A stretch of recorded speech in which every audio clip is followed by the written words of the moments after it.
Selepas menikah dengan Sule, Natalie Holzer mengajak dua adiknya untuk ikut tinggal bersama di rumah sang suami. Hal ini diketahui setelah Natalie Holzer dan Sule bercerai, dan membuat banyak orang kaget.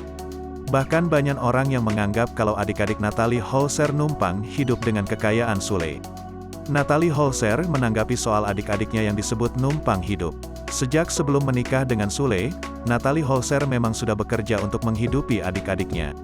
Sementara saat menikah dengan Sule, adiknya juga dikabarkan sempat tinggal di rumah sang komedian. Diduga karena hal tersebut, kedua adik Natalie Holzer dicap numpang hidup. Diketahui, sebagian besar keluarga Natalie tinggal di Belanda. Sementara kedua orang tuanya telah tiada. Sehingga, sudah menjadi kewajiban Natalie untuk menghidupi kedua adiknya. Nadia dan Tasya Holzer. Natalie ingin calon suaminya kelak juga bisa menerima kehadiran kedua adiknya. Natalie Holzer menyebut dirinya sudah seperti ibu bagi kedua adiknya.